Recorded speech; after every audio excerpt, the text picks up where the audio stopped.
பெற்றோருக்கு பயந்து காவல் நிலையத்தில் தஞ்சமடைந்த காதல் ஜோடி.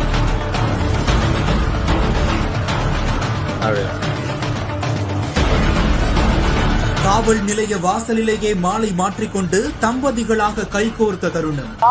எங்க வீட்டுல யாருமே ஒத்துக்கல. நாங்க 2 வருஷமா லவ் பண்ணிட்டு இருக்கோம்.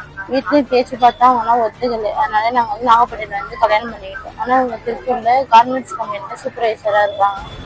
கும்பகோணம் அடுத்த திருச்சேரை இஞ்சிக்கொள்ளையைச் சேர்ந்த ஜெகன் மற்றும் செம்மங்குடி பகுதியைச் சேர்ந்த ஜனனி ஆகியோர் கடந்த 2 ஆண்டுகளாக காதலித்து வந்த நிலையில் பெற்றோர்கள் எதிர்ப்பையும் மீறி நாகப்பட்டினம் வந்து திருமணம் செய்து கொண்டதாக கூறப்படுகிறது. இந்நிலையில் இவர்களின் திருமணத்தை அறிந்த பெண்ணின் உறவினர்கள் மிரட்டுவதாக கூறி உயிருக்கு பயந்த காதல் ஜோடி நாகப்பட்டினம் அனைத்து மகளிர் காவல் நிலையத்தில் தஞ்சமடைந்துள்ளனர். மேலும் தங்களது உயிருக்கு ஏதேனும் ஆபத்து ஏற்பட்டால் அதற்கு உறவினர்களே காரணம் என குறிப்பிட்டு பாதுகாப்பு கோரி மனு ஒன்றையும் அளித்துள்ளனர். இதனைத் தொடர்ந்து காவல் நிலைய வாசலிலேயே புதுமண தம்பதி மாலை மாற்றிக்கொண்ட நிலையில் இந்த ஒரு சம்பவம் அந்த பகுதியில்